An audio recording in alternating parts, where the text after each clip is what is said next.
Chapitre 1, l'héritage Cooper. Mark Cooper, debout dans son bureau, contemplait l'empire qu'il avait bâti de toutes pièces.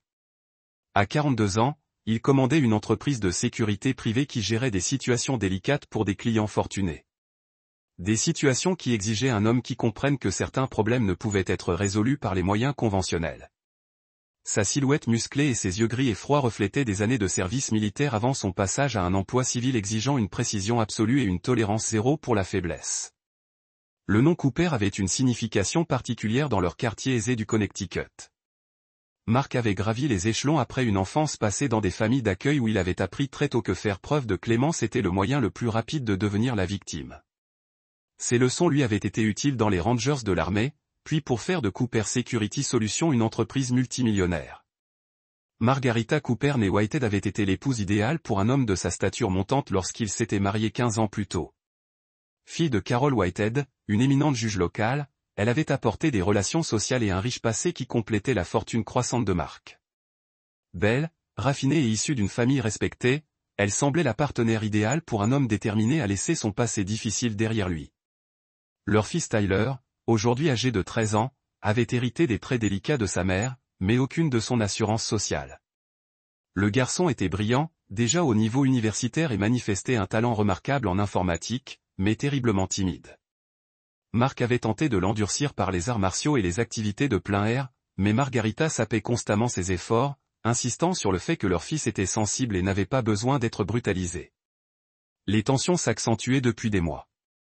Margarita passait de plus en plus de temps loin de chez elle, prétextant des engagements caritatifs et des obligations sociales. Lorsqu'elle était à la maison, elle semblait distante, distraite. Mark s'entraînait.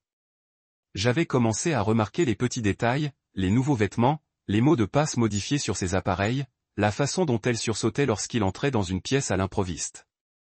Mais Mark Cooper n'avait pas survécu à 3 missions en Afghanistan et avait bâti une entreprise prospère en ignorant son instinct. Il avait lancé sa propre enquête discrète, utilisant les ressources à sa disposition pour surveiller les activités de sa femme. Ce qu'il avait découvert avait exigé toute sa discipline militaire pour ne pas agir immédiatement.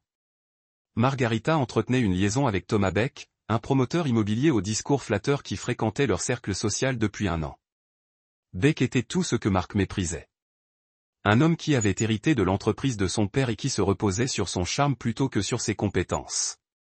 Pire encore, l'enquête de Mark avait révélé que Beck utilisait des informations privilégiées du juge Whitehead pour manipuler les transactions immobilières, et Margarita servait d'intermédiaire. La trahison avait été plus profonde que Mark ne l'avait imaginé. Il avait tout donné à Margarita, richesse, statut, une belle maison et sa confiance totale. En retour, elle avait non seulement trahi leur mariage, mais avait entraîné son père dans une affaire de corruption susceptible de détruire la réputation de la famille. Alors que Mark examinait les dossiers éparpillés sur son bureau, son téléphone sécurisé s'est figé. L'identifiant de l'appelant indiquait l'un de ses agents. « Qu'est-ce que tu as, Ri ?» Mark répondit, reconnaissant le numéro de Kenny Reese. « Tyler est rentré de l'école plus tôt que prévu », rapporta Kenny. Il a l'air contrarié. « La voiture de Margarita n'est pas dans l'allée. » Mark regarda sa montre. 15h30, un vendredi. L'anniversaire de Tyler était demain, et Margarita avait insisté pour tout organiser elle-même. Elle avait probablement profité de ce prétexte pour revoir Beck. Surveiller. Signaler tout véhicule, ordonna Mark avant de raccrocher. Il avait positionné son équipe stratégiquement dans le quartier des semaines auparavant, officiellement pour la sécurité générale, mais en réalité pour surveiller les déplacements de sa famille. L'ironie ne lui échappait pas. Il protégeait les secrets des autres tandis que sa propre vie était systématiquement trahie. Mark ferma les dossiers et les enferma dans son coffre-fort. Demain, c'était le 13e anniversaire de Tyler, et Margarita avait prévu ce qu'elle appelait une réunion intime avec sa famille et ses amis. Carol Whitehead serait là, jouant le rôle du grand-père distingué tout en dissimulant sa corruption. Thomas Beck avait pourtant mérité une invitation, mais Mark ne s'était pas demandé comment.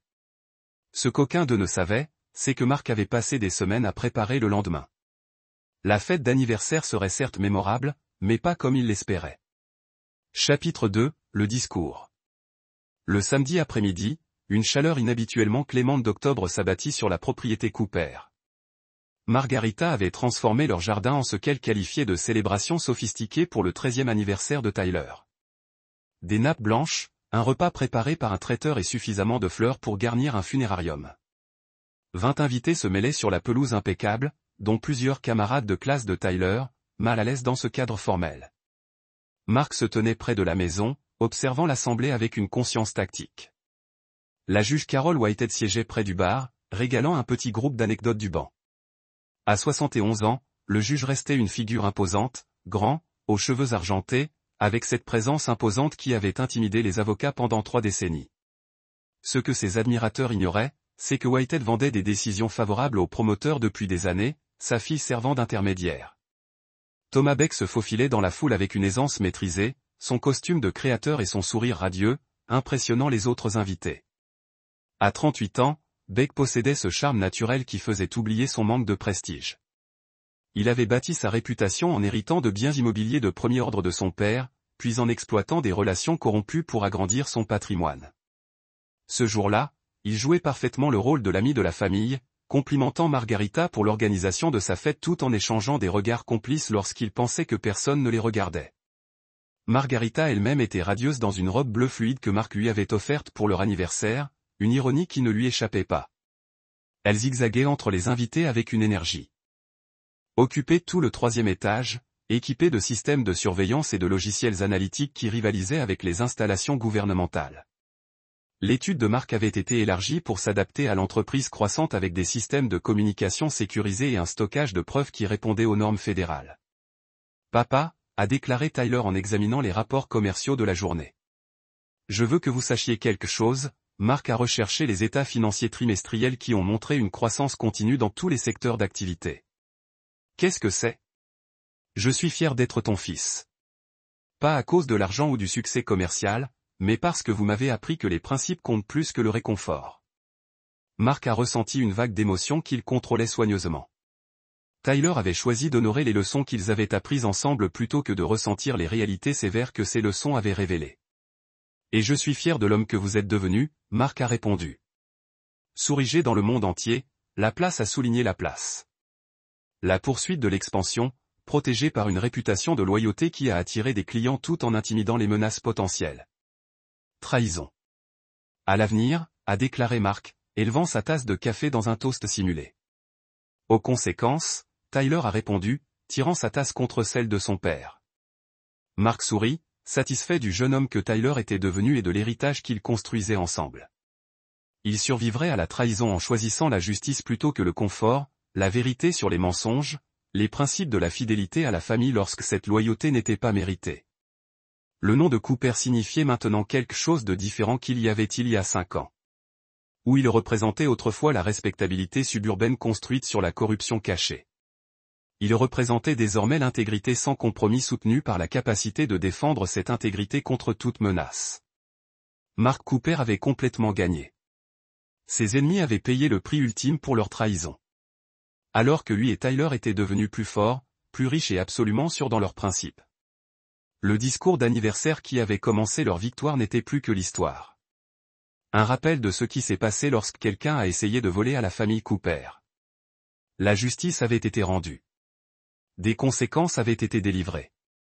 Et Mark Cooper n'a jamais oublié, jamais pardonné et n'a jamais manqué de protéger ce qui comptait vraiment. La victoire était totale et permanente. C'est là que notre histoire touche à sa fin. Débordante, s'assurant que chacun se sente le bienvenu tout en évitant tout contact visuel prolongé avec son mari. À 39 ans, elle conservait la beauté classique qui avait initialement séduit Mark, mais il percevait désormais le calcul derrière ses sourires chaleureux.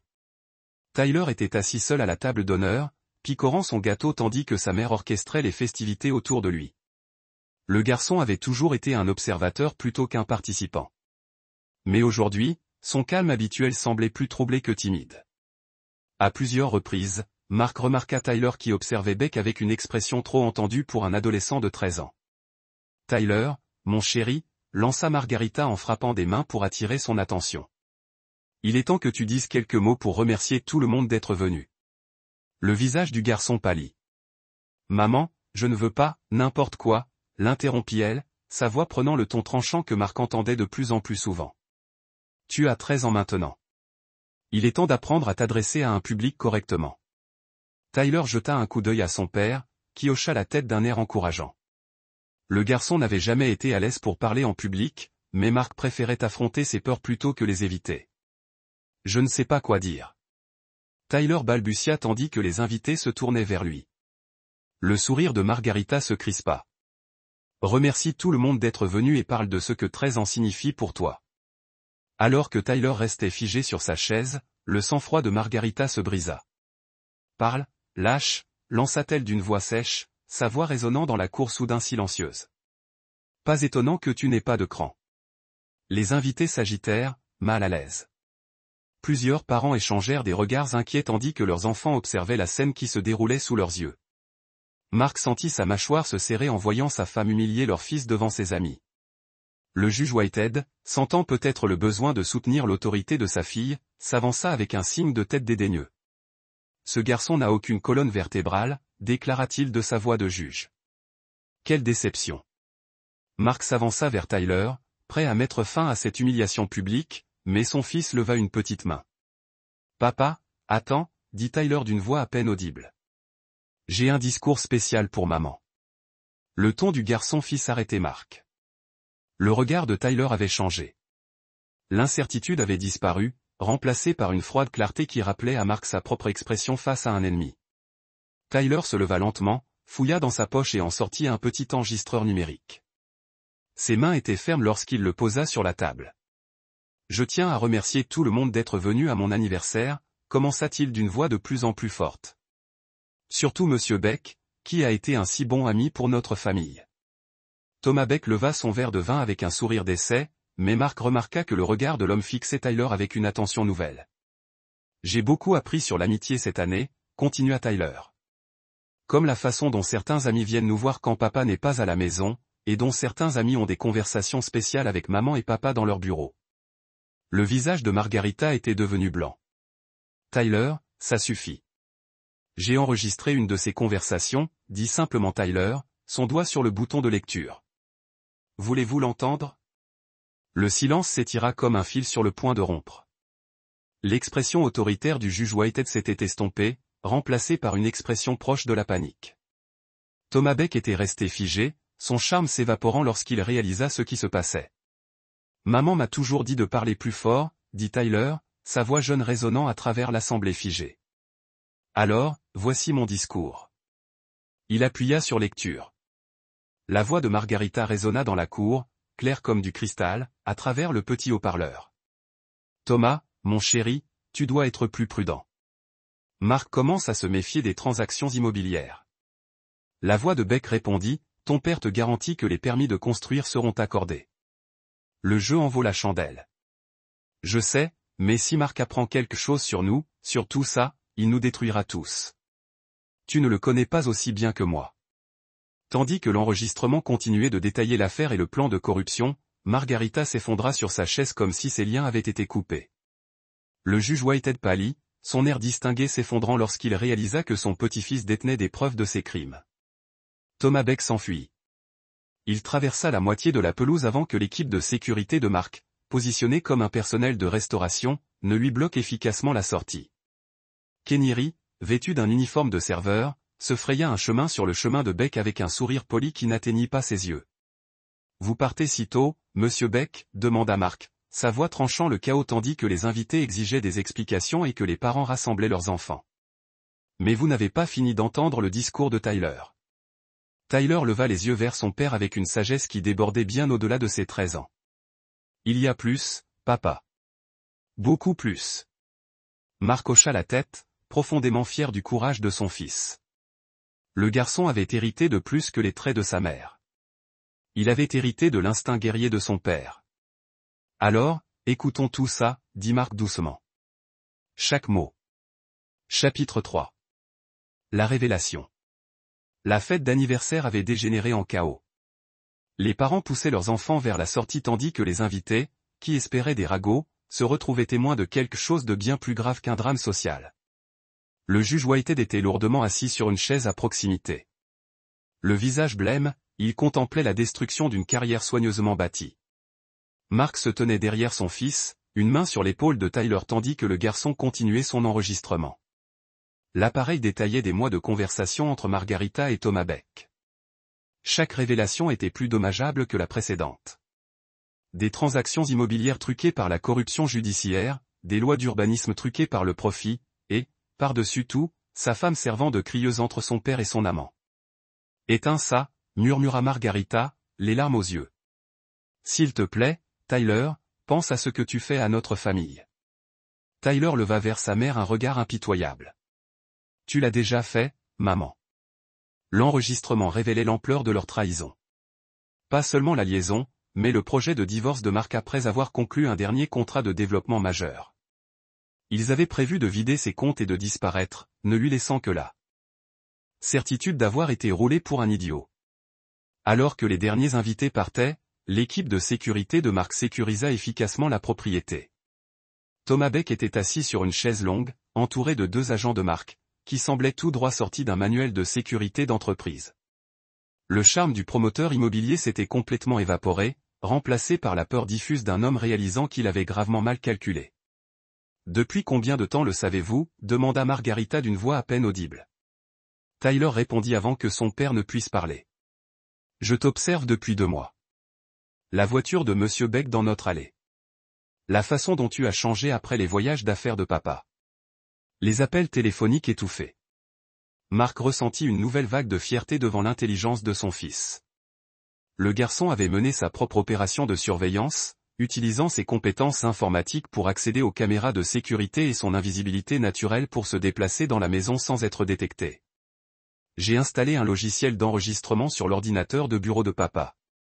Tyler continua. Chaque conversation avec Monsieur Beck était automatiquement enregistrée sur un serveur cloud.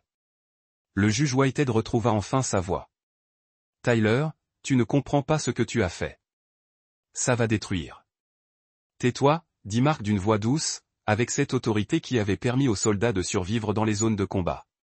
Tu as fini de parler, le juge se referma brusquement. Malgré toute son autorité au tribunal, Carol Whitehead savait reconnaître un prédateur. Mark s'approcha de la table du patio et s'assit en face de Thomas Beck. De près, le promoteur paraissait plus jeune que ses 38 ans, avec une certaine douceur qui suggérait qu'il n'avait jamais subi de réelles conséquences pour ses actes. Tu as fait une erreur, Tom, dit Mark sur le ton de la conversation. Tu as supposé que j'étais un homme d'affaires de banlieue qui se laisserait faire quand sa femme voudrait partir. Tu n'as jamais pris la peine de te renseigner sur mon métier.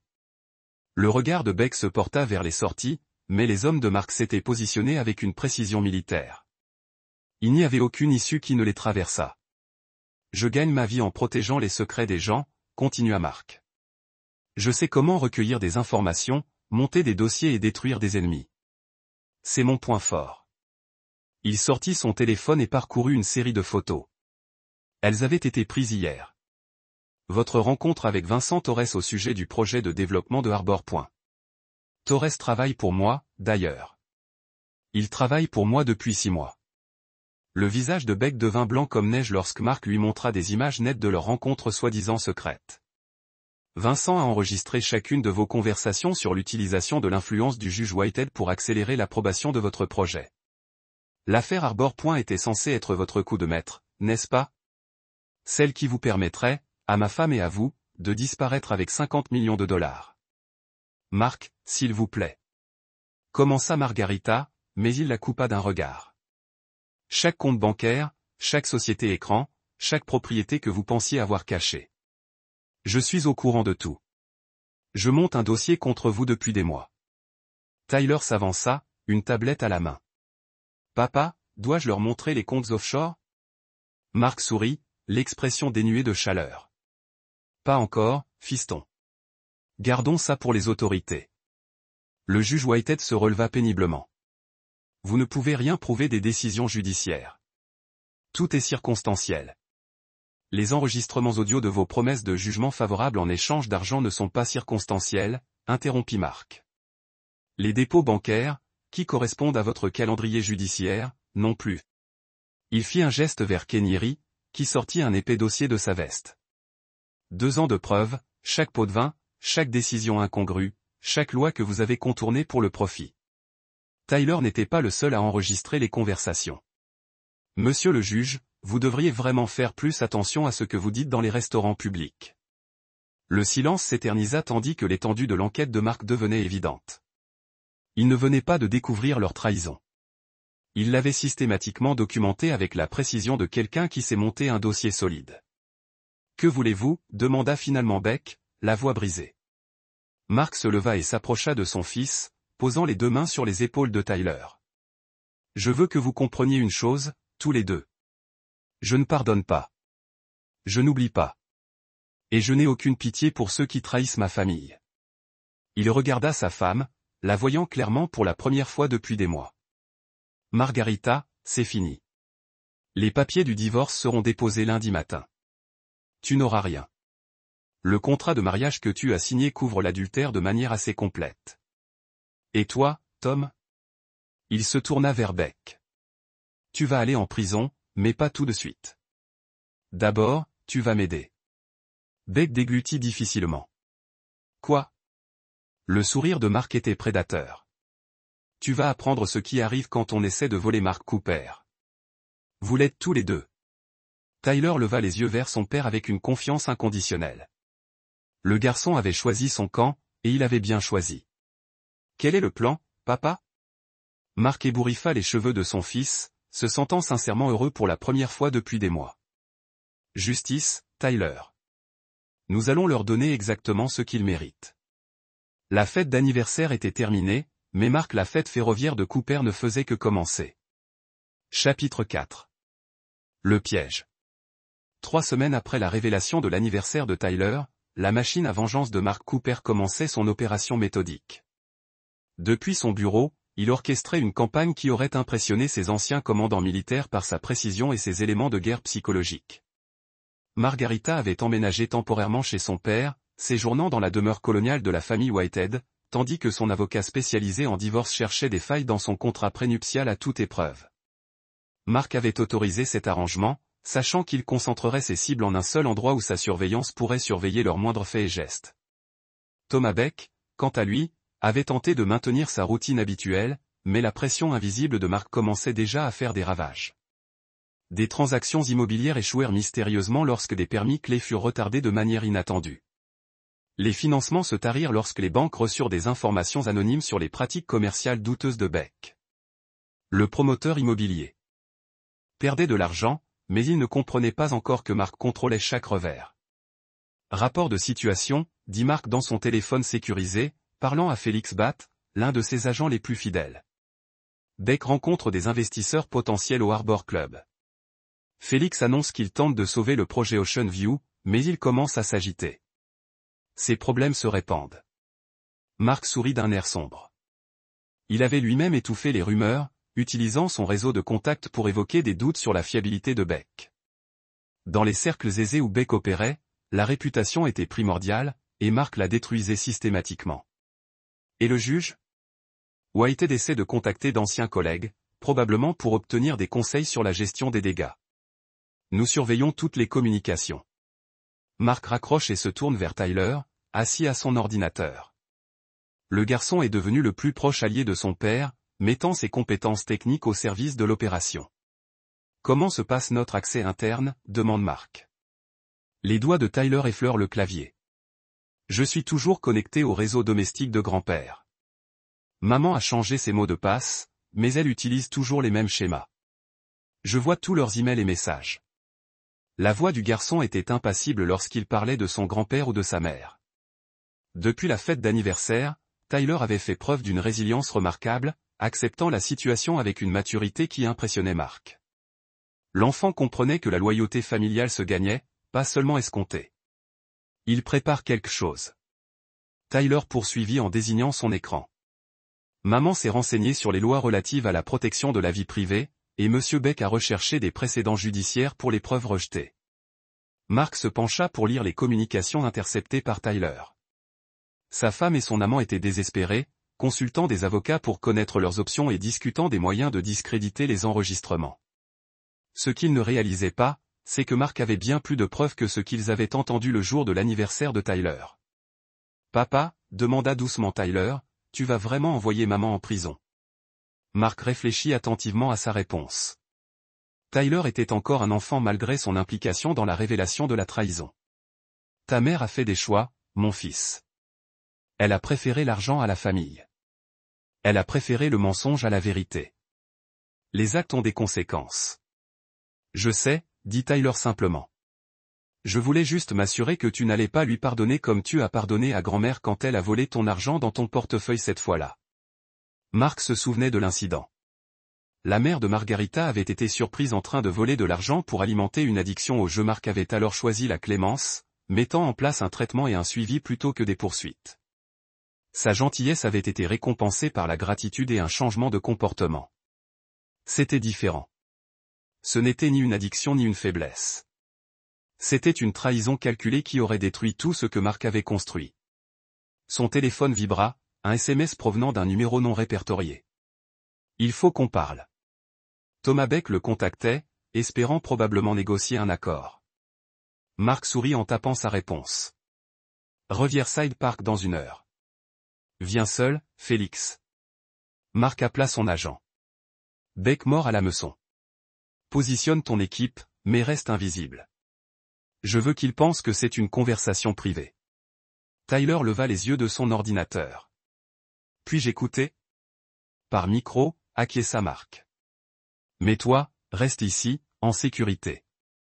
Riverside Park longeait le fleuve Connecticut, offrant une intimité propice aux conversations impossibles dans les lieux publics. Mark arriva tôt, choisissant un banc bien visible, sans risque de menace potentielle. Sa formation militaire rendait ses précautions automatiques, même pour ce qui semblait être une simple réunion. Thomas Beck arriva pile à l'heure, l'air hagard et désespéré. L'homme qui avait autrefois dominé les salles grâce à son charme se déplaçait maintenant comme quelqu'un qui s'attend à une attaque. Mark, commença Beck en s'asseyant prudemment à l'autre bout du banc. Merci de me recevoir. Parlons. Beck passa ses mains dans ses cheveux, un geste nerveux qui aurait semblé impossible 3 semaines plus tôt. Ça a assez duré. Tu veux quoi que ce soit, argent, biens, excuses publiques, peu importe. Mais il faut que ça cesse.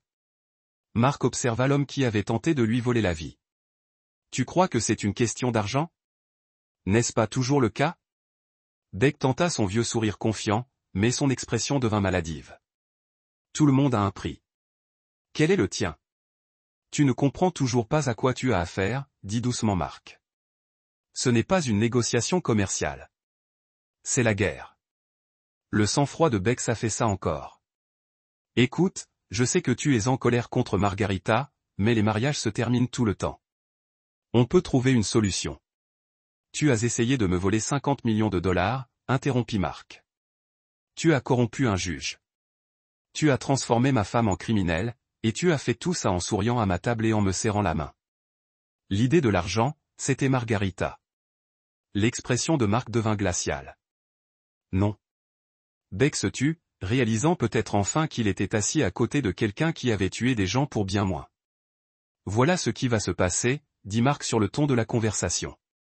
Tu vas transférer tous tes biens, tous tes actifs, chaque dollar que tu possèdes sur des comptes que j'indiquerai. Tu vas avouer au FBI la corruption judiciaire, et tu vas disparaître. Et si je refuse, Mark sortit son téléphone et montra une photo à Beck. L'image montrait la mère âgée de Beck entrant dans sa résidence pour personnes âgées en Floride. Ta mère a l'air gentille, dit Mark. Dommage qu'il arrive quelque chose à sa couverture médicale ou que l'établissement découvre qu'elle y vit sous de faux prétextes. Le visage de Beck devint blanc. Tu ne peux pas menacer ma mère. Elle n'a rien à voir avec ça. Mon fils non plus, répondit Mark. Mais cela ne t'a pas empêché de planifier la destruction de son avenir pour le profit. Le silence se prolongea tandis que Beck prenait conscience de l'ampleur de sa situation. Mark Cooper ne cherchait pas seulement à se venger. Il détruisait systématiquement tout ce qui comptait pour Beck, avec la même efficacité impitoyable qu'autrefois avec les combattants ennemis. Tu es fou, murmura Beck. Mark sourit, et Beck comprit soudain pourquoi des soldats avaient suivi cet homme. Au combat. L'engagement de Mark Cooper pour la victoire était inébranlable.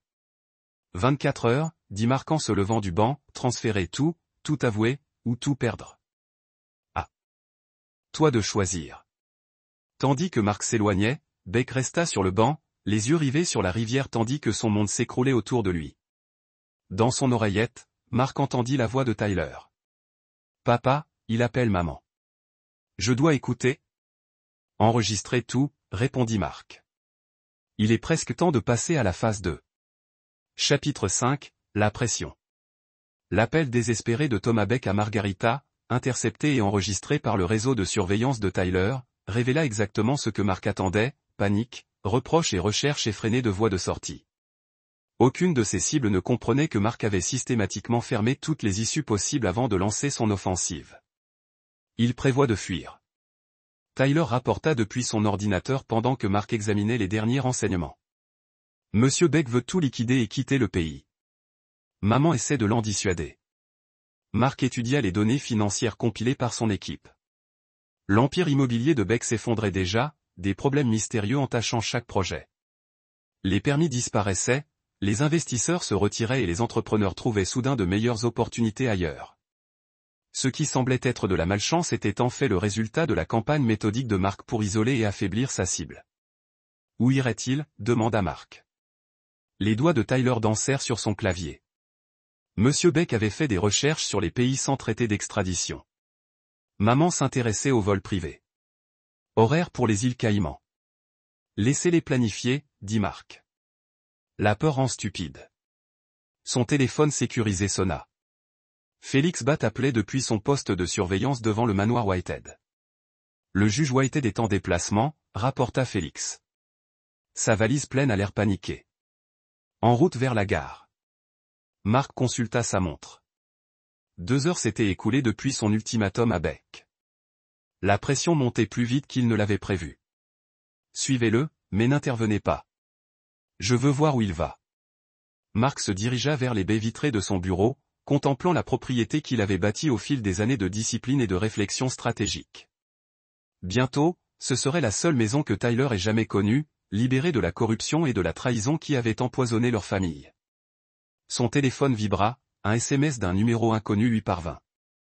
S'il vous plaît, on peut arranger ça. Monsieur Margarita le contactait, espérant probablement utiliser leur histoire commune pour obtenir la clémence. Mark supprima le message sans répondre. Il avait déjà fait preuve de clémence une fois et il l'avait récompensé par une trahison. Cette leçon ne serait pas oubliée. Papa, appela doucement Tyler. Grand-père est à Penn Station. Félix dit qu'il a acheté un billet pour Boston. Bien. Laisse-le filer. Un juge fédéral qui fuit la juridiction facilitera le travail du FBI. Tyler pivota sur sa chaise pour faire face à son père. Tu es sûr que c'est bien ça? Ils sont de la famille. Mark s'agenouilla près de la chaise de son fils, le regardant droit dans les yeux. Tyler, quelle est la chose la plus importante que je t'ai apprise? Les actes ont des conséquences, répondit Tyler sans hésiter. Et quelle est la deuxième chose la plus importante? Protéger ce qui compte. Mark hocha la tête. Ta mère et ton grand-père ont préféré l'argent à la famille. Ils nous auraient détruits pour obtenir ce qu'ils voulaient. La famille protège la famille. Elle ne la trahit pas pour le profit. Tyler considéra cela avec le sérieux de quelqu'un de bien plus âgé que 13 ans. Alors, on se protège en les arrêtant. Exactement. Le téléphone de Mark sonna. Le nom de Thomas Beck apparut sur l'afficheur. Tu es en avance, répondit Mark. Il reste encore 18 heures. Oublie l'ultimatum. La voix de Beck était rauque. Avec désespoir. J'ai besoin de plus de temps. Les transferts que tu veux, c'est compliqué. Plusieurs juridictions, exigences légales. Ce n'est pas mon problème, Mark. Écoute-moi. Margarita n'a jamais voulu faire de mal à Tyler. C'est devenu incontrôlable. Mais on peut arranger ça. On peut arranger ça. La voix de Mark devint glaciale. Tu as comploté pour voler mon argent et détruire l'avenir de mon fils. C'est impossible. Et si j'avouais tout? J'assumais l'entière responsabilité, j'innocentais Margarita et son père. Tu veux dire mentir pour les protéger? Mark faillit rire. Réessaie. Le désespoir de Beck était palpable au téléphone. Il doit y avoir quelque chose que tu veux. Tout le monde veut quelque chose. Je veux que tu comprennes qui tu es, dit Mark doucement. Tu es un parasite qui pensait pouvoir s'en prendre à ma famille. Mais les parasites meurent quand ils choisissent le mauvais hôte. Il raccrocha et se tourna vers Tyler. Rapport d'état de notre police d'assurance. Tyler ouvrit une nouvelle fenêtre sur son ordinateur. Vincent Torres est en position. Monsieur Beck ignore qu'il porte un micro pour leur réunion de ce soir. Vincent Torres, l'entrepreneur que Mark manipulait comme agent double depuis des mois, était le dernier espoir de Beck pour sauver son empire en faillite. Ce que Beck ignorait, c'est que Torres fournissait des informations à Mark tout en recueillant des preuves supplémentaires de corruption et de fraude, ainsi que notre contact fédéral. L'agent Whitman confirma la réception de tous les dossiers de preuves. Elle affirme que le dossier est solide. Mark sourit avec une satisfaction sincère. L'agent spécial Sarah Whitman, de l'unité de corruption publique du FBI, était une professionnelle rigoureuse qui appréciait les dossiers bien documentés. Les dossiers de preuves de Mark lui avaient fourni tout ce dont elle avait besoin pour porter plainte contre le juge Whitehead, Thomas Beck et Margarita. Quand vont-ils agir? Demain matin. Arrestation coordonnée. Mark hocha la tête. Le timing était parfait. Le temps que ses cibles réalisent que l'évasion était impossible, elle serait déjà en détention fédérale. Son téléphone vibra, un autre SMS, cette fois de Margarita. Tyler a besoin de sa mère. S'il vous plaît, ne lui faites pas ça. Mark montra le message à son fils, qui le lut sans expression. Elle ment toujours, dit simplement Tyler. Elle se fiche de moi. Elle se soucie de ne pas aller en prison. La perspicacité du garçon était d'une précision dérangeante. Garita avait passé des mois à privilégier sa liaison et ses activités criminelles au bien-être de son fils. Sa soudaine préoccupation maternelle était manifestement égoïste. Que lui dire, demanda Mark. Tyler réfléchit un instant. Rien. Elle avait fait son choix en enregistrant ses conversations dans votre bureau. Elle ignorait simplement que je l'écoutais. Mark ressentit une nouvelle vague de fierté devant la lucidité de son fils. Ce garçon comprenait la justice d'une manière que beaucoup d'adultes n'ont jamais apprise. À l'approche du soir, le réseau de surveillance de Mark signala une panique croissante parmi ses cibles. Beck liquidait des biens en violation des décisions de justice. Le juge Whitehead tentait de contacter d'anciens collègues susceptibles de lui offrir une protection, et Margarita recherchait des avocats de la défense pénale. Tous leurs efforts étaient faits au dos. Mark avait passé des mois à se préparer à ce moment, fermant toutes les portes de sortie tout en rassemblant des preuves irréfutables de leurs crimes. Demain, le piège se refermerait avec la précision d'une opération militaire. « Papa » demanda Tyler alors qu'il s'apprêtait à quitter le bureau. « Après-demain, est-ce que ce sera fini ?» Mark regarda son fils, intelligent, loyal, assez courageux pour exposer les siens. La trahison de sa mère quand la justice l'exigeait. Tyler méritait mieux que la famille dans laquelle il était né. Mais il avait trouvé quelque chose de plus précieux. Un père qui le protégerait de toute menace, aussi personnelle soit-elle. L'arrestation sera terminée, dit Mark. Mais les conséquences dureront plus longtemps. Ils paieront leurs actes pendant des années. Tyler hocha la tête, acceptant cette réalité avec un sang-froid remarquable. Bien. Certaines choses sont impardonnables. Mark était on ne peut plus d'accord. Chapitre 6. Le filet se resserre. Aux premières heures de ce que Mark appelait en privé le jour de la justice, il était dans son bureau, examinant les derniers détails opérationnels avec la concentration sereine de quelqu'un qui avait planifié d'innombrables missions. À travers ses fenêtres, le domaine était silencieux sous un ciel d'octobre qui promettait un temps clair pour la journée à venir. Tyler était assis à son poste informatique, surveillant les communications électroniques avec le dévouement d'un analyste du renseignement d'origine électromagnétique. Le garçon avait hérité de plus que la réflexion stratégique de Mark. Il avait développé une capacité quasi prénaturelle à anticiper les mouvements de leur cible. Monsieur Beck n'est jamais rentré la nuit dernière. Tyler a signalé ses voitures à la marina du Harbor Club. Le GPS indique qu'elles sont là depuis 23 heures. Mark hocha la tête. Beck dormait probablement sur son yacht, se préparant à fuir ou se cachant simplement de la réalité. Quoi qu'il en soit, le FBI le retrouverait le moment venu. Et ta mère? Toujours chez grand-père. Elle était là jusqu'à 3 heures du matin, appel téléphonique aux avocats. La voix de Tyler était impassible lorsqu'il parlait de Margarita. Le garçon avait compartimenté ses sentiments avec une efficacité qui impressionnait et inquiétait à la fois Mark. Son téléphone sécurisé vibra, annonçant un message de l'agent Whitman. Équipe en position. Mandat signé. Début des opérations à 5h58. Mark se servit un café et s'installa pour assister à l'aboutissement de mois de préparation minutieuse. À 6h précises, les écrans de surveillance de Tyler s'allumèrent. Les agents fédéraux attaquaient simultanément le manoir Whitehead, la marina de Bix et l'hôtel Boston du juge Whitehead. Mark avait fourni les emplacements précis de toutes les cibles, garantissant ainsi l'absence de poursuites spectaculaires ou de tentatives d'évasion.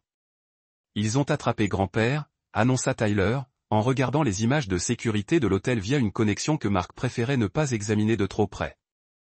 Il n'essaya même pas de fuir. La juge Carol Whitehead, cette présence imposante qui avait intimidé les avocats pendant des décennies, fut arrêtée dans sa chambre d'hôtel, vêtue d'un peignoir et de pantoufles. L'homme qui avait vendu la justice pour le profit. Il ressemblait exactement à ce qu'il était, un vieux criminel effrayé, aux prises avec des conséquences qu'il n'aurait jamais imaginées. Maman ne résiste pas non plus, continua Tyler. L'agent Whitman lisait ses écrits dans le salon. À travers les yeux électroniques de Tyler, Mark observait l'arrestation de Margarita avec une satisfaction détachée. Elle portait la robe bleue qu'il lui avait offerte pour leur anniversaire, espérant peut-être qu'elle la protégerait de ce qui allait arriver. Ses larmes étaient sincères, mais Mark n'éprouvait aucune compassion. Elle avait eu tout le loisir de choisir autrement. Et Monsieur Beck. Tyler changea les images de la marina, où Thomas Beck était menotté sur le pont de son yacht de 18 mètres. Le promoteur immobilier qui avait autrefois régné sur les lieux grâce à son charme semblait brisé, vaincu par des forces qu'il n'avait jamais comprises. Tous trois en garde à vue, confirma Mark tandis que son téléphone s'allumait, affichant les nouvelles de l'équipe de l'agent Whitman. Pas de complications. Tyler se renversa dans son fauteuil, scrutant l'expression de son père. Tu n'as pas l'air heureux. Mark réfléchit à cette observation. Heureux, n'est pas le mot juste. Satisfait? Peut-être. La justice est un sentiment différent du bonheur. Maman va-t-elle te manquer? La question prit Mark de court par sa franchise. Tyler posait des questions de plus en plus sophistiquées sur la famille, la loyauté et les conséquences, essayant de comprendre le monde adulte dans lequel il avait été contraint de naviguer. La personne que je croyais être va me manquer, dit Mark, prudemment. Mais cette personne n'a jamais existé. La vraie Margarita est celle qui a préféré l'argent à la famille. Tyler hocha la tête, assimilant cette distinction avec l'esprit analytique hérité de son père. Donc, nous ne perdons pas notre famille. Nous arrêtons simplement de faire semblant pour des gens qui n'ont jamais vraiment été notre famille. Mark ressentit une vague de fierté et d'inquiétude. Tyler comprenait la situation avec une clarté remarquable. Mais aucun adolescent de 13 ans ne devrait avoir à développer des défenses aussi sophistiquées contre la trahison. C'est tout à fait exact, confirma Mark. La famille protège la famille. Tout le reste n'est que biologie. Son téléphone sonna. L'agent Whitman appelait pour donner les premières nouvelles officielles. Les 3 sujets sont en garde à vue, rapporta TL. Arrestation sans incident, aucun incident. Nous les examinerons à Federal Plaza. Le dossier de preuve est suffisant. Plus que suffisant. Vos documents rendent cette affaire passible de poursuites judiciaires dans n'importe quelle juridiction. Nous encourons 20 ans minimum pour le juge, 15 pour Beck et 10 pour votre femme. Mark assimila les chiffres sans émotion. Les peines de prison fédérale se calculaient en décennies, et non en années. Ces cibles passeraient le reste de leur vie productive à payer pour leur trahison. Qu'en est-il de la confiscation des biens? Déjà en cours, les biens de Beck sont saisis en vertu des lois RICO. Les comptes du juge sont gelés dans l'attente de l'enquête. L'accès de votre femme aux biens partagés a été suspendu. Mark sourit d'un air sombre. Une condamnation pénale entraînerait une destruction financière, garantissant que ses ennemis ne pourraient jamais reconstruire ce qu'ils avaient perdu. Après avoir raccroché, Mark trouva Tyler l'observant avec une concentration intense qui lui rappelait les briefings militaires. « Papa, que se passe-t-il maintenant ?»« Maintenant, on reconstruit. » Mark dit, « Juste toi et moi.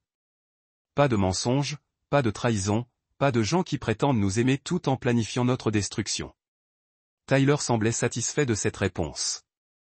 Le garçon avait toujours été autonome, mais les semaines précédentes avaient révélé une force qui impressionnait même Mark. Vont-ils tenter de conclure des accords, mentir sur nous pour réduire leur peine? Mark fut de nouveau frappé par la stratégie de Tyler. Le garçon comprenait que des gens désespérés diraient n'importe quoi pour échapper aux conséquences. Ils essaieront, confirma Mark. Mais nous avons tout documenté. La vérité a le don de survivre au mensonge lorsqu'elle est bien préparée.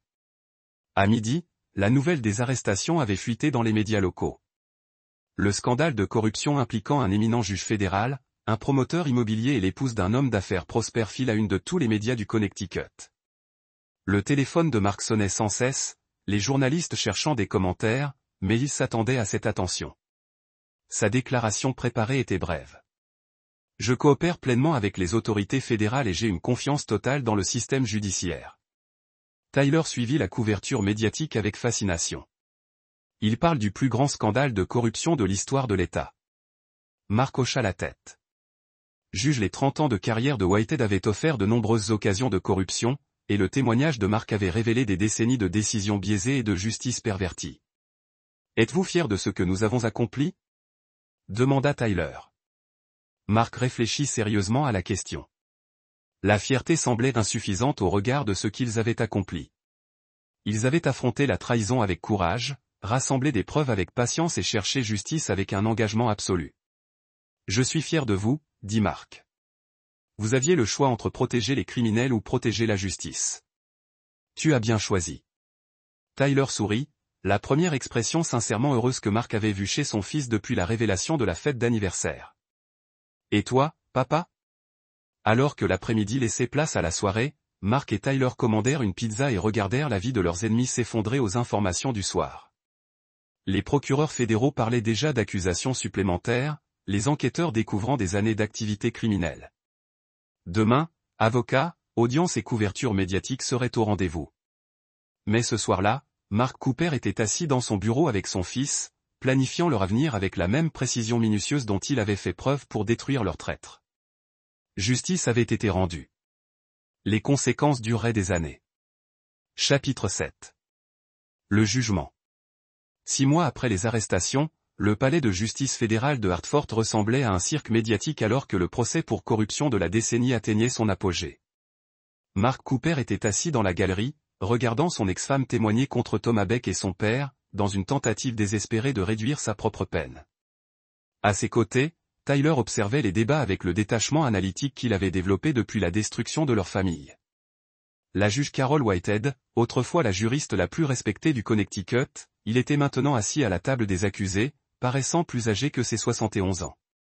Sa tenue de prisonnier fédéral avait remplacé sa robe de juge, et la prestance qui intimidait autrefois les avocats s'était transformée en une confusion effrayante. Thomas Beck conservait sa façade confiante d'avocat. Mais Mark voyait le désespoir sous son air calme. 6 mois de détention fédérale avaient érodé le charme de son cabinet, révélant l'homme faible qui se cachait sous lui. Le témoignage de Margarita était clinique, accablant et totalement intéressé. Elle détailla chaque aspect du système de corruption tout en se présentant comme une victime manipulée plutôt que comme une participante active. Ses avocats avaient construit le récit d'une femme égarée par des hommes puissants. Mais les enregistrements réalisés par Tyler réduisaient à néant toute accusation d'innocence. Madame Cooper, poursuivit le procureur fédéral, vous avez déclaré avoir été contrainte de participer à ces activités, mais nous disposons d'enregistrements de conversations où vous avez pris contact avec Monsieur Beck au sujet de décisions judiciaires spécifiques.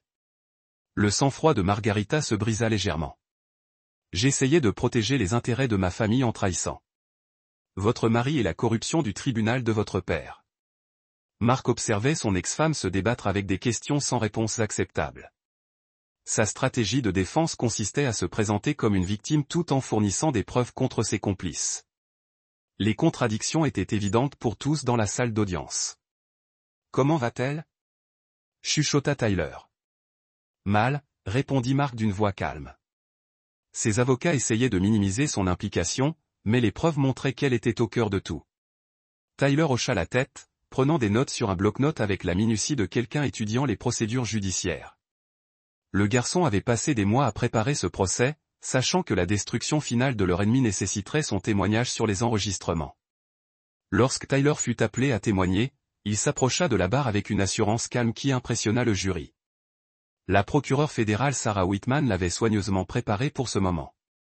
Tyler, pouvez-vous dire au tribunal comment vous avez eu connaissance des conversations entre votre mère et les accusés? La voix de Tyler était claire et posée. J'ai remarqué que maman se comportait bizarrement après les voyages d'affaires de papa. Elle prenait des appels téléphoniques secrets et avait des réunions privées.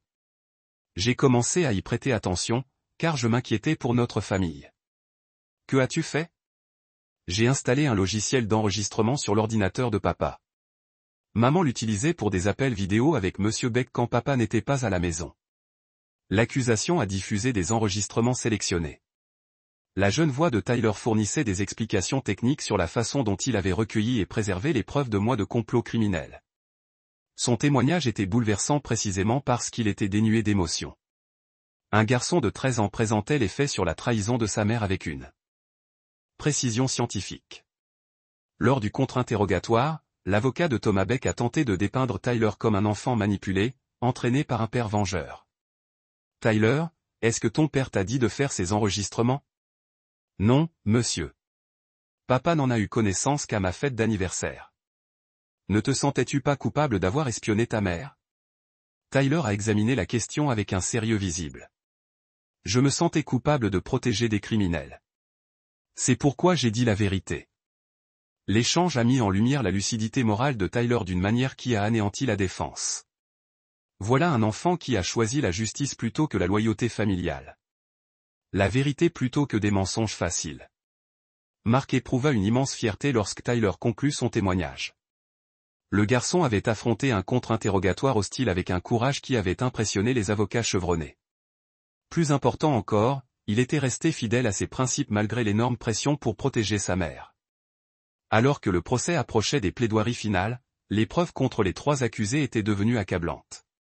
Le juge Whitehead risquait des décennies de prison fédérale pour corruption, couvrant toute sa carrière.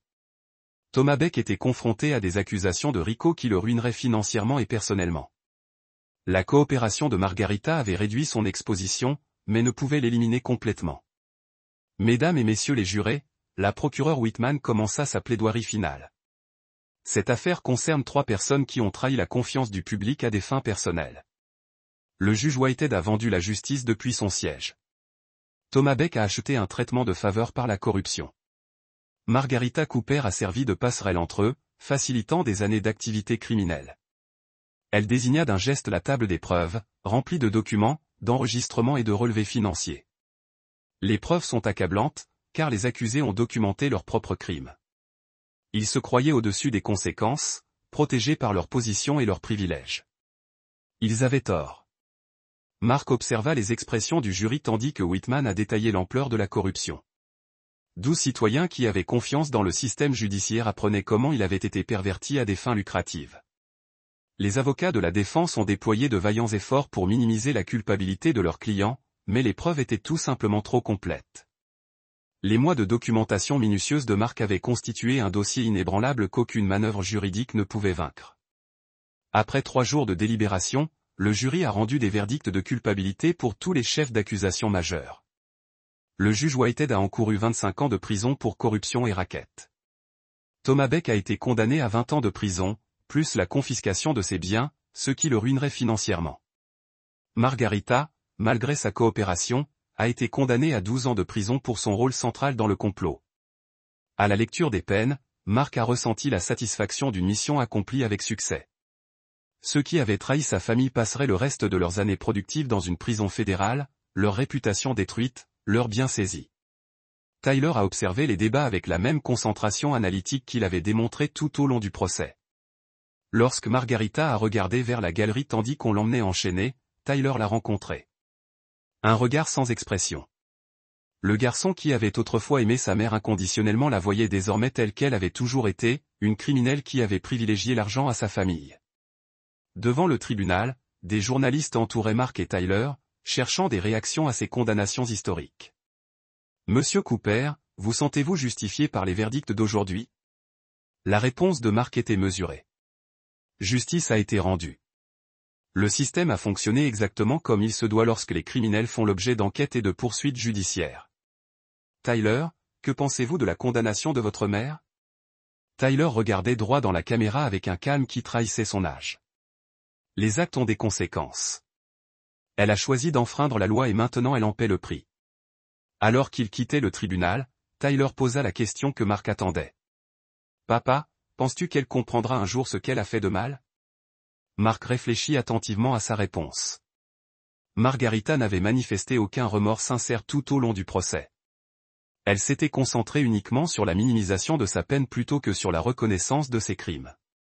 Comprendre exige d'accepter ses responsabilités. Mark dit qu'elle continuait à blâmer tout le monde sauf elle-même. Tyler hocha la tête, assimilant cette prise de conscience avec la sagesse acquise au fil des épreuves. Elle ne comprendra donc jamais vraiment. Probablement pas, Mark acquiesça. Mais la compréhension n'est pas indispensable à la justice. Les conséquences sont lourdes, que les criminels les acceptent ou non.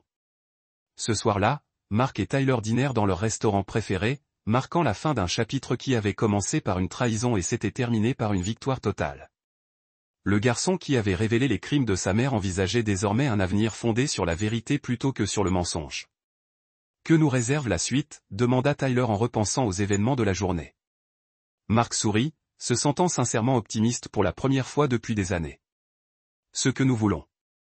Nous sommes libérés de ceux qui nous font du mal pour le profit. Tout le reste n'est que possibilité. Tyler leva son verre d'eau pour un toast moqueur. À la possibilité, Mark trinqua avec son fils, fier du jeune homme que Tyler était en train de devenir. Ils avaient affronté la trahison ensemble et en étaient ressortis plus forts, liés par des principes communs plutôt que par la simple biologie. Le bilan était complet. La justice avait prévalu. Chapitre 8. Conséquences. 2 ans après les verdicts, Mark Cooper se tenait dans son bureau rénové, examinant les rapports trimestriels de Cooper Security Solutions. L'entreprise avait prospéré depuis le procès, de nouveaux clients attirés par la réputation de loyauté absolue de Mark et ses enquêtes approfondies. L'homme qui avait dénoncé la corruption au sein de sa propre famille était devenu la référence en matière de discrétion et de résultats. Tyler, maintenant âgé de 15 ans, avait grandi et pris confiance en lui, sa timidité d'antan remplacée par une force tranquille qui rappelait à Mark son propre développement. Le garçon excellait à l'école tout en faisant preuve d'un talent naturel pour la réflexion stratégique qui était devenue la marque de fabrique de la famille Cooper.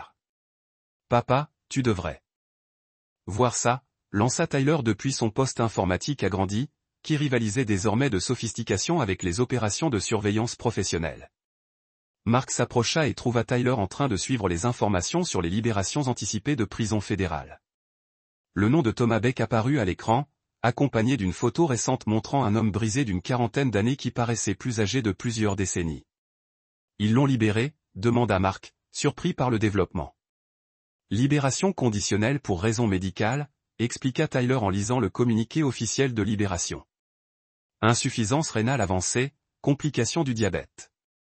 Il lui reste peut-être 2 ans à vivre. » Mark étudia la photo de son ancien ennemi. Le promoteur immobilier confiant qui avait tenté de voler 50 millions de dollars semblait désormais fragile, vaincu par des forces qui ne pouvaient se contenter ni de vengeance ni de justice. « Qu'en penses-tu » demanda Tyler, observant attentivement la réaction de son père. Mark réfléchit à la question. Satisfait, il dit au bout d'un moment. La prison ne l'a pas seulement puni. Elle l'a complètement brisé. Il mourra en sachant qu'il a tout perdu pour avoir essayé de nous voler. Tyler hocha la tête, comprenant la distinction entre vengeance et justice. Et sa mère ? Margarita était toujours en prison fédérale, ses recours épuisés et ses perspectives de libération anticipée minimes. De temps en temps, les médias parlaient de son travail à la bibliothèque de la prison, où elle enseignait l'alphabétisation aux autres détenus. Elle était devenue une prisonnière modèle, comprenant peut-être enfin la valeur des contributions positives. Il lui reste 8 ans, dit simplement Mark. Assez de temps pour réfléchir à ses choix.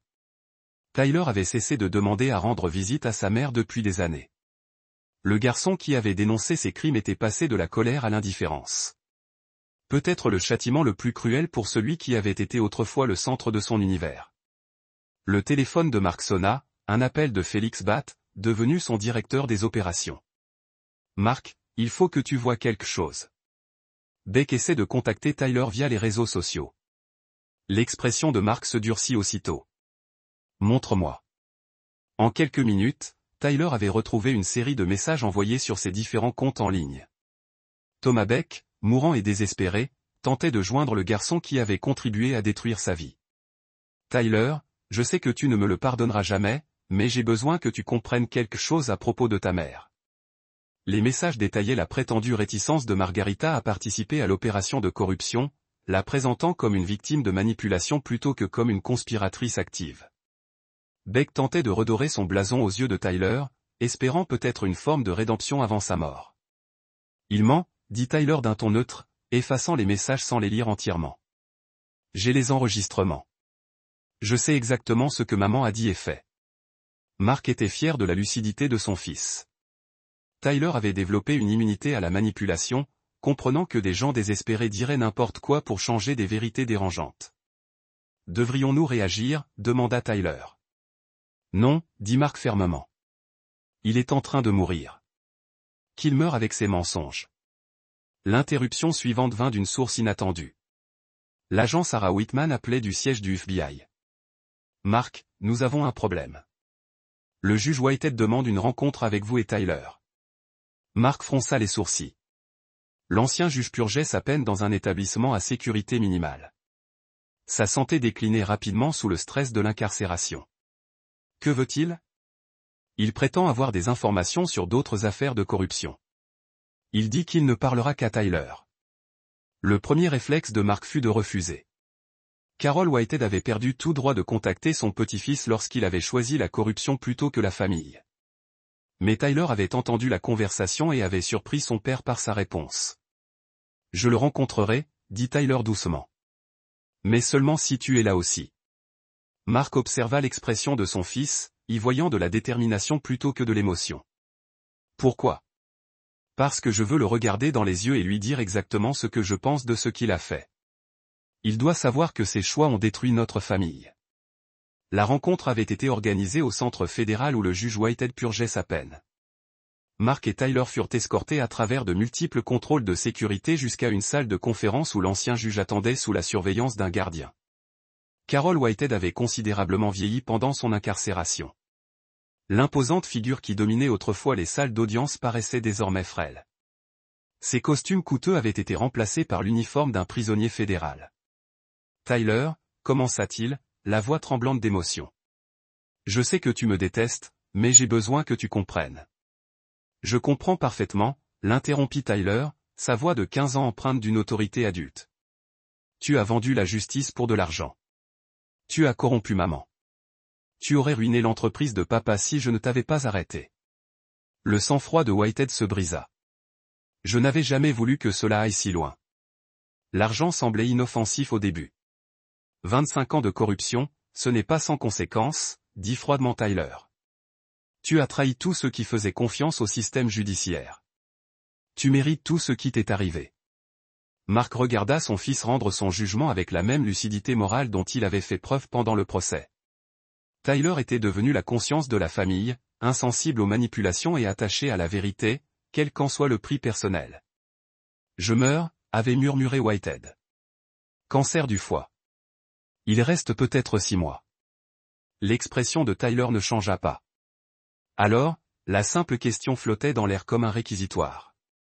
Tyler n'éprouvait aucune sympathie pour un homme qui troquait la justice contre le profit, quel que soit son état de santé. Je voulais m'excuser. Les excuses ne ressuscitent pas la justice que tu as tuée, dit Tyler en se levant pour partir. Elles ne restaurent pas la confiance que tu as trahie. Ce ne sont que des mots de quelqu'un qui s'est fait prendre. En quittant la prison, Mark ressentit une immense fierté pour la force de Tyler. Le garçon avait affronté les tentatives de manipulation de son grand-père sans broncher, s'en tenant à des principes que beaucoup d'adultes n'ont jamais développés. Comment te sens-tu? Demanda Mark alors qu'ils rentraient chez eux. Fini, dit simplement Tyler. Il était le dernier à pouvoir nous faire du mal, et il ne le peut plus. Nous avons gagné. Ce soir-là, Mark et Tyler évoquèrent les 2 années écoulées au cours du dîner. Leurs ennemis étaient morts, agonisants ou emprisonnés. Cooper Security Solutions continuait de se développer. Tyler excellait dans les cours de placement avancé tout en développant des compétences qui lui seraient utiles dans la carrière qu'il choisirait. Papa, dit Tyler en terminant leur repas. As-tu parfois regretté la tournure des événements? Mark réfléchit attentivement à la question. Je regrette que des personnes en qui j'avais confiance aient choisi de trahir cette confiance. Mais je ne regrette pas de les avoir arrêtés. Moi non plus, acquiesça Tyler. On est mieux sans ceux qui nous font du mal pour de l'argent. Mark hocha la tête, fier du jeune homme que Tyler était en train de devenir. Ils avaient survécu à la trahison et en étaient ressortis plus forts, liés par des principes communs et un respect mutuel. Les conséquences des choix de son ennemi les suivraient jusqu'à la mort. Mark Cooper et son fils vivraient libérés de leur corruption, construisant un avenir fondé sur la vérité plutôt que sur le mensonge. Justice avait été pleinement rendue. Chapitre 9. Victoire. 5 ans après la fête d'anniversaire qui avait tout changé, Mark Cooper assistait à la remise des diplômes de son fils au lycée, les regardant. Tyler prononça son discours de validateur devant une foule de familles fières. À 18 ans, Tyler était devenu un jeune homme confiant, alliant l'esprit stratégique de son père à une morale inébranlable forgée par ses premières épreuves. L'excellence ne se résume pas à la réussite, déclara Tyler à ses camarades depuis le podium. Il s'agit de faire des choix conformes à ses principes, même lorsque ces choix sont difficiles. Mark sourit, reconnaissant la philosophie qu'ils avaient développée ensemble au fil des années passées à gérer les conséquences et à reconstruire leur vie. Tyler avait été admis au MIT avec une bourse complète, envisageant d'étudier l'informatique et rejoignant finalement Cooper Security Solutions en tant qu'associé plutôt que simplement héritier. L'entreprise avait évolué bien au-delà de la vision initiale de Mark. Ce qui avait débuté comme une entreprise de sécurité privée opérait désormais comme une société de gestion des risques complète, protégeant ses clients contre les menaces externes et internes. La réputation de Mark pour sa loyauté absolue et ses enquêtes approfondies avaient attiré des entreprises du Fortune 500, des agences gouvernementales et des particuliers fortunés qui avaient besoin d'une personne de confiance absolue. L'expertise technique de Tyler avait révolutionné leurs capacités. Les systèmes de surveillance qu'il avait développés en tant qu'un adolescent de 13 ans, dénonçant la corruption familiale, avaient évolué pour devenir des réseaux de sécurité de haut niveau, référence du secteur. Père et fils formaient une équipe imbattable, alliant réflexion stratégique et technologie de pointe. Après la cérémonie de remise des diplômes, Mark et Tyler se rendirent à Riverside Park, la même où Mark avait lancé son ultimatum à Thomas Beck 5 ans plus tôt. C'était devenu leur tradition de commémorer les moments importants à l'endroit même où leur ennemi avait compris l'ampleur de sa défaite. Des regrets, demanda Mark, assis sur le banc surplombant le fleuve Connecticut. Tyler examina la question avec le sérieux qui le caractérisait, à propos de la dénonciation de maman et grand-père. Non, ils ont préféré la corruption à la famille. Nous avons préféré la justice au confort et les conséquences.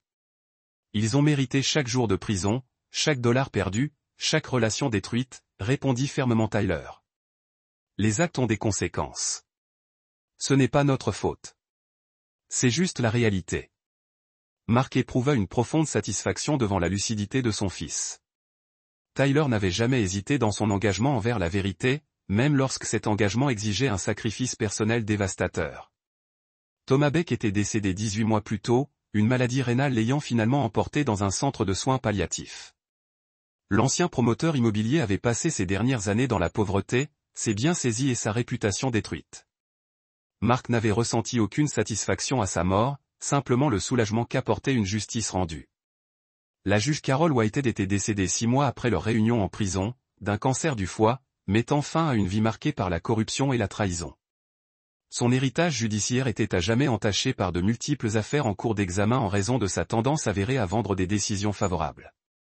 Margarita était toujours incarcérée en prison fédérale, travaillant désormais comme assistante juridique à la bibliothèque juridique de l'établissement. Des rapports occasionnels suggéraient qu'elle avait trouvé la religion et s'était consacrée à aider d'autres détenus dans leur recours.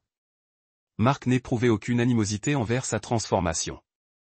C'était simplement sans rapport avec leur vie.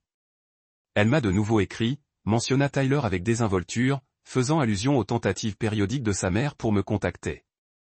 Même thème. Excuses, regrets, espoir de réconciliation à sa sortie, résuma Tyler. Je ne répondis pas. Mark hocha la tête d'un air approbateur. Margarita avait encore 4 ans de prison devant elle, et Tyler avait accepté son absence. La femme qui avait préféré l'argent à la maternité avait renoncé à tout droit au pardon de son fils. Le MIT commence dans 3 mois, dit Tyler, changeant de sujet pour parler de leur projet d'avenir. Je veux développer de nouveaux protocoles de chiffrement pour l'entreprise pendant mes études. Mark sourit devant l'ambition de son fils. Tyler abordait les défis avec la même détermination méthodique qui avait révélé la corruption familiale, considérant les obstacles comme des problèmes à résoudre plutôt que comme des obstacles à accepter. Nous aurons besoin de capacités renforcées si nous acceptons les contrats gouvernementaux. L'agent Whitman mentionna que Mark était d'accord. Vos travaux de chiffrement pourraient vous ouvrir des portes auprès d'agences exigeant une sécurité absolue. Sarah Whitman était devenue à la fois une relation professionnelle et une quasi-amie au fil des ans, depuis le procès pour corruption. L'agent du FBI appréciait la rigueur et la discrétion de Mark, lui confiant parfois des dossiers nécessitant une expertise du secteur privé. À l'approche du soir, Mark et Tyler rentrèrent chez eux, dans leur propriété devenue un havre de vérité et de loyauté. La maison avait été entièrement rénovée après l'arrestation de Margarita, éliminant chaque trace de la femme qui les a trahis lors de la création d'espaces qui reflétaient leurs valeurs partagées.